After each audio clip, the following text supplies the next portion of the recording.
Ukraina on viimased 4 aastat tõestanud, et hädaolukord on suurim sõjalise innovatsiooni mootor maal. Riik on pidevalt leidnud viise võimekuse ületamiseks. Kohandatud mopeedimootorid kaugmaa ründedroonide käitamiseks, täispuhutavad peibutised Vene sihtimissüsteemide petmiseks. 2026. aasta veebruari lõpus lisas Kiievis asuv Ukraina eraomanduses kaitsetööstusettevõte Firepoint midagi, mis võib sõja käiku muuta ja Venemaa rindejooni purustada. FP7. See ei ole tavaline rakett, vaid kodumaal toodetud lühimaaballistiline rakett, millel on suured ja esmapilgul varjatud tagajärjed. See pole enam prototüüp. Viimased teated kinnitavad, et FP7 on töökorras ja kasutusvalmis. See võib mõne kuu jooksul tähendada Venemaa rindeoperatsioonide hukku. Kui kiire see siis on? Kui pikk on selle tegevusraadius? Et mõista, miks Kreml võib äkitselt ettevaatlikuks muutuda, vaatame neid numbreid ja muudki. Nüüd on FP7 deklareeritud löögiraadius kuni 200 kilomeetrit ehk umbes 124 miili. Selle maksimaalne kiirus on 1500 meetrit sekundis ehk umbes 3350 miili tunnis. See tõuseb tipptrajektooril umbes 40 miili kõrgusele. Raketi lõhkepea kaalub vaid 330 naela, mis on ballistiliste rakettide seas haruldane. Need võivad tavaliselt kaaluda kuni 1000 naela, sest need on mõeldud sihtmärkide läbistamiseks sügaval maa all või tugeva soomusega objektide hävitamiseks. Selle ringtõenäosuslik viga, mis näitab raketi maandumise täpsust sihtmärgile, on umbes 14 meetrit. Siis on veel kogu lennujada. Stardist sihtmärgini kulub vaid umbes 4 minutit. Sama kaua kui tavaline televisiooni reklaamipaus. See aeg pole piisav inimeste evakueerimiseks. Kuigi see info võib tunduda süütu, on need numbrid olulised. Kas FP7 suudab seda kõike teha? Selleks peame vaatama raketi tegevuse salvestist, et kinnitada, mida see teeb ja mida mitte. Firepointi peadisainer Dennis Steelman jagas 27. veebruaril 2026 X'is olulist stardivideot pealkirjaga Tere tulemast FP7. Salvestis näitas, kuidas rakett lahkus oma stardiseadmest ja lõpetas tõukefaasi mootori jõul. Seejärel sütib tahkekütuse rakettmootor. Rakett kiireneb mööda stardisiini üles ja tõuseb eemale. See pole küll palju tõendeid, kuid kinnitab FP7 olemasolu füüsilise objektina, edukat starti ja stabiilset mootorilendu.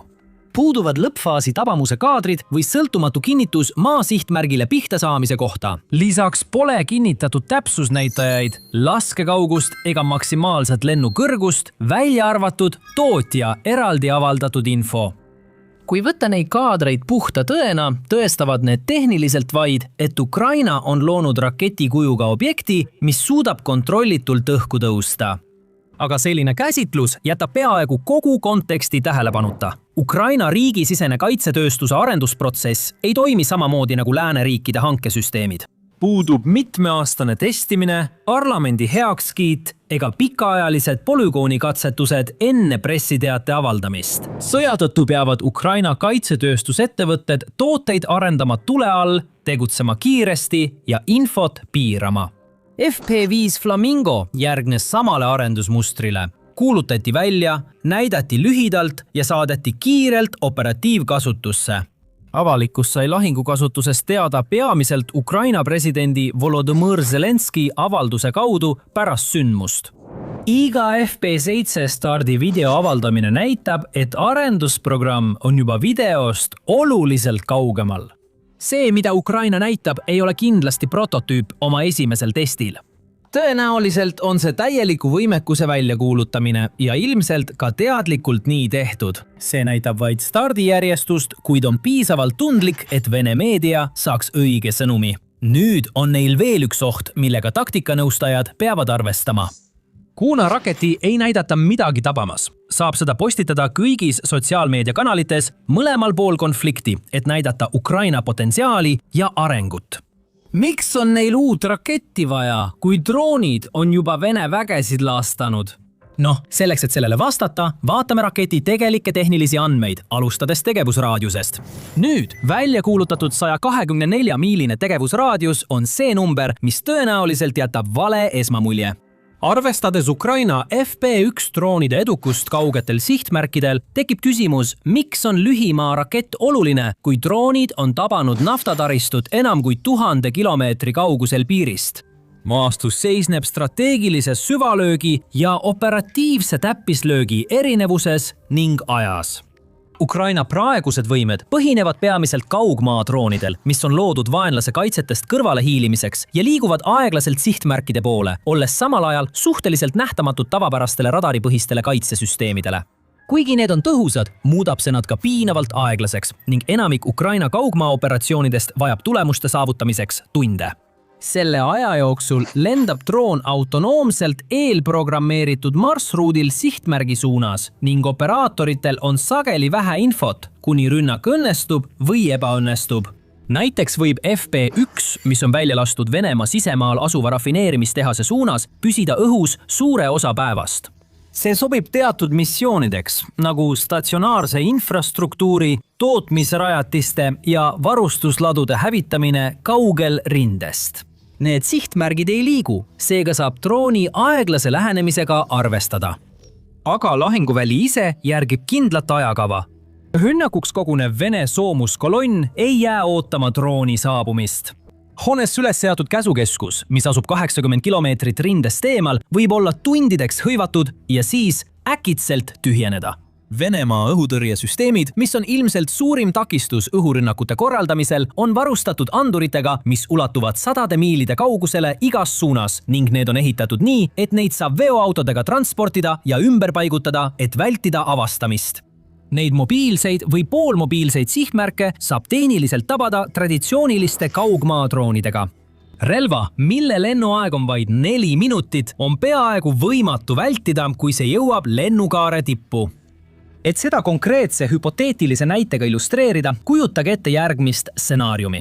Ukraina luureteatel saab Vene logistikabaas 80 miili kaugusel kontaktjoonest suure laskemoona saadetise, mida hakatakse lähitundidel rindevägedesse vedama. Selliselt kauguselt välja saadetud droonil kulub kohale jõudmiseks vähemalt 90 minutit, eeldades soodsaid tuuli ja vastumeetmete puudumist. Tavalise juhitava laskemoonaga suure massiga rakett ei ulatu üldse 80 miilini. Storm Shadow Deep Rocket võiks sihtmärgini jõuda, kuid neid on liitlastel vähe ning kasutamine vajab Suurbritannia poliitilist luba, mis võib viivitusi põhjustada, kui viimase luureteenistused peavad sihtmärgi heaks kiitma. Nüüd lisame siia FP7 varjatud positsioonilt välja lastud FP7. Suudab need 80 miili läbida umbes 3 minutiga. Pole aega põgeneda ega peitu minna. Kuid lisaks taktikalisele rakendusele on olemas ka poliitiline mõõde, mis on sama oluline. Ukraina on aastaid laveerinud lääneliitlaste relvade kasutamise piirangute vahel. Lääs andis Ukrainale kaugmaarakette, kuid nendega kaasnesid laskekauguse piirangud, mis mõjutasid otseselt seda, milliseid sihtmärke Ukraina tohib ja ei tohi rünnata. Kohapeal toodetud ballistiline rakett kaotab selle piirangu täielikult. Ukraina ei pea FP7 tulistamiseks kelleltki luba küsima. See iseseisvus annab Ukrainale oluliselt suurema kontrolli lahinguvälja üle olukorras, kus sihtmärkide kinnitamise ajakavad võivad mõjutada operatsiooni edukust. On veel üks põhimõtteline põhjus, miks FP7 ovustab Vene õhutõrjet. See on seotud sellega, kuidas ballistilised ja tiibraketid tegelikult lendavad. Ukraina kasutab tiibrakette ja droone väga tõhusalt. Venemaa on 3 aastat oma õhutõrjesüsteemi sellele ohule vastupidavamaks kohandanud. Ukraina peamine rünnakutaktika hõlmab relvi, mis lendavad madalal kõrgusel liueldes maastiku lähedal, kus radar ei ulatu hästi või jääb samade maastikuobjektide taha, mis ümbritsevad droone. FP1 droon ja tiibraketid, näiteks Storm Shadow, tegutsevad samal viisil. Venemaa kihiline õhutõrjesüsteem keskendub peamiselt madalal kõrgusel ja allhelikiirusel või helikiiruse lähedal lähenevate ohtude tuvastamisele ja tõrjumisele. Ballistilised relvad, nagu Atacomid, liiguvad kõrgel ja sööstavad sihtmärkide poole üle helikiirusel, pakkudes hoopis teistsugust tõrjeväljakutset. Ballistiline rakett teeb risti vastupidist sellele, mille vastu need süsteemid on loodud. Pärast starti tõuseb FP7 kiiresti üle 40 miili kõrgusele, kus atmosfäär on nii hõre, et tavapärane aerodünaamiline tõrje muutub väga raskeks. Seejärel laskub see järsult sihtmärgi suunas, kiirendades gravitatsiooni mõjul ja saavutades lõpus ligi Mach 4,5. Isegi Pantsir S1, Venemaa peamine lühimaa õhutõrjesüsteem, ei suuda seda tõenäoliselt avastada ega raketti välja lasta. Pantsiri raketid tabavad sihtmärke kuni Mach 3 kiirusel ideaalse ründegeomeetriaga. Mach 4,5 kiirusel laskumiskaarel on tabamisaken vaid sekundid. S-400 Venemaa, võimsaim kaugmaa õhutõrjesüsteem, suudab teoreetiliselt tabada ballistilisi sihtmärke. Selleks on vaja varajast avastamist, õigeid sihtimisandmeid ja segamatut lahingukeskkonda. See tähendab, et S-400 peab tuvastama FP7 stardi ja võimaliku sihtkoha välja arvutama, et saata tõrjerakett, mitte ootama raketi atmosfääri taassisenemist. Ja Venemaal on selles pakutud kaitseskeemis veel üks probleem. Venemaa ei saa endale lubada, et tema S-400 süsteemid keskenduksid ainult ballistilistele ohtudele. Ukraina on alates 2022 aastast regulaarselt korraldanud drooni- ja tiibrakettide rünnakuid, millele samad süsteemid peavad pidevalt reageerima madalal lendavatele ohtudele. S-400L on kõige arenenum radarituvastussüsteem, mis juhib ka muid kaitsemeetmeid. Kujutage ette võimalikku kampaaniat, kus Ukraina kasutab uusi ballistilisi rakette koos varem edukate relvadega, nagu droonid või tiibraketid. Venemaal tuleb kiiresti valida sihtmärgid. Seda on peaaegu võimatu kindlalt arvutada, kui aega on vaid mõni minut. Kui soovite teada Venemaa S-400 probleemidest ja kuidas Ukraina need kiiresti kahjutuks tegi, tellige The Military Show kanal. Tuume viimased arengud igapäevaste videotega. Aga tagasi raketi juurde. Ka stardisüsteem ise on oluline osa disainist ning see on saanud tähelepanu ja varajast kajastust oma kiire liikumise ja tulistamise võime tõttu. Traditsioonilised ballistiliste rakettide operatsioonid on seotud suurte ja raskete transporditõstuki stardiseadmetega, spetsiaalsete sõjaväesõidukitega, mis on pikad, silmapaistvad ja raskesti varjatavad. Näiteks Vene Iskanderi süsteemi on Ukraina kogu sõja vältel püüdnud hävitada, kuna see on tekitanud palju kahju Ukraina linnadele ja taristule.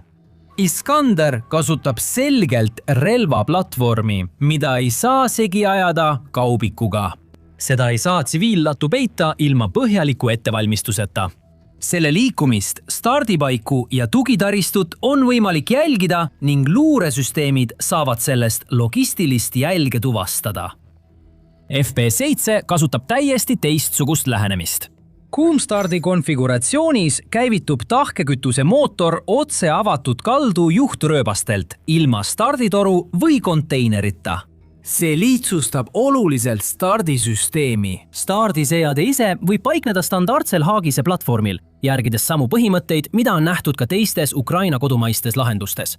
Süsteemi saab vedada tavalise sõjaväe või tsiviilveokiga, kiiresti ümber paigutada erinevate tulepositsioonide vahel ja hoiustada rajatistes, mis ei jäta luurepiltidel relvaladude muljet. Mõtle, mida see tähendab lahinguväljal, kus mõlemal poolel on pidev drooniluure ja satelliitjälgimine. Tavaliste platvormhaagiste kolonn teel ei tekita nii suurt ärevust kui sõjaväe raketilaskeseadmete kolonn. Põllumajandushoones olev haagis ei näe välja nagu ballistiliste rakettide patarei. Kui Ukraina otsustab tulistada, tuuakse raketilaskeseade positsioonile, rakett tõstetakse üles ja süsteem on valmis.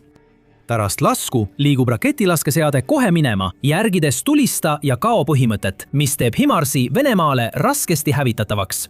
Süsteem tulistab ja on juba lahkunud enne, kui vastutulelöök jõutakse korraldada.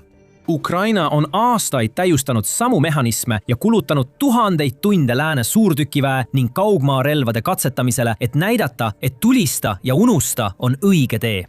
Ja kuna FP7 raketiheitja on ilmselt algusest peale loodud just sellist olukorda silmas pidades, on siin veel üks lisanduv efekt, mida tasub mainida. Tänu raketiheitjate lihtsusele ja väiksusele saab Ukraina neid korraga rohkem kasutada.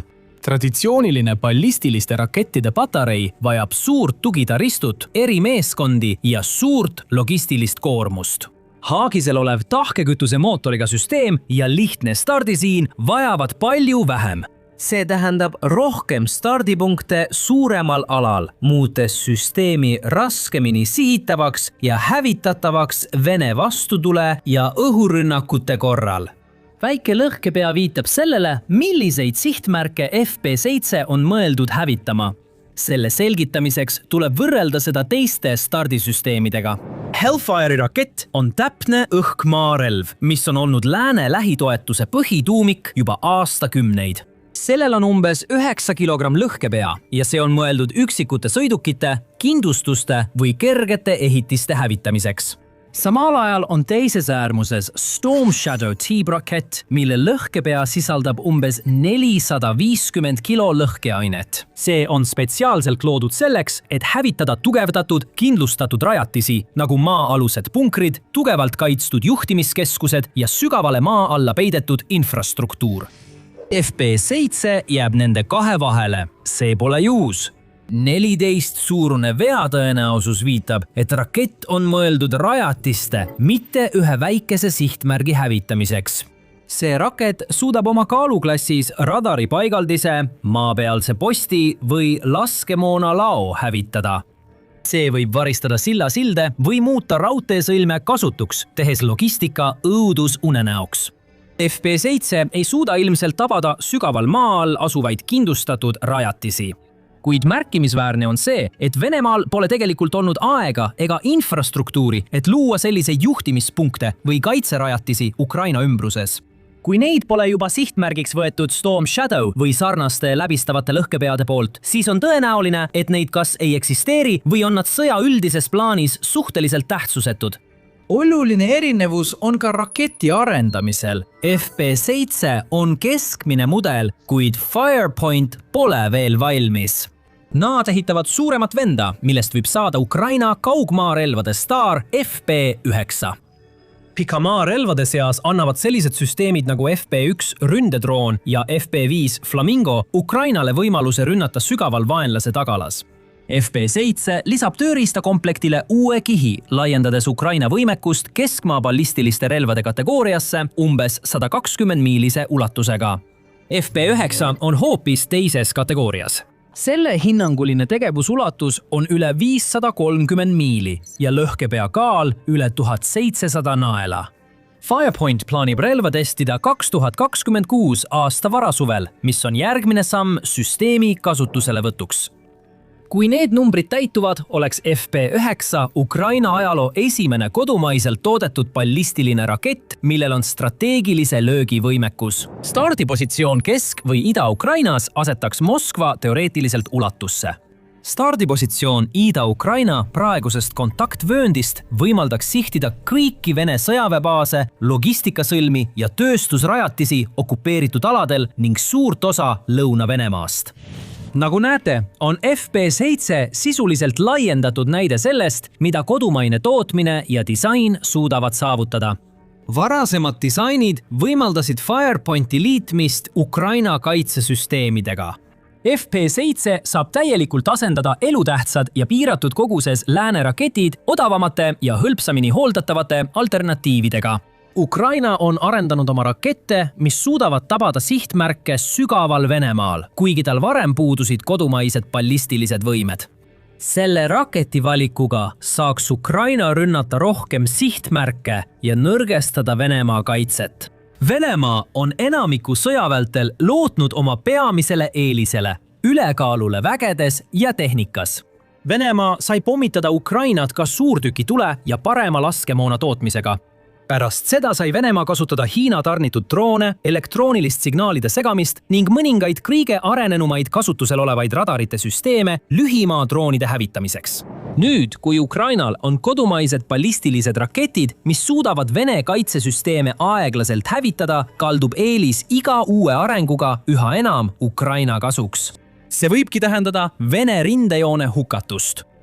Aitäh vaatamast! Kui tahad teada Venemaa läbikukkumiste numbreid, vaata seda videot.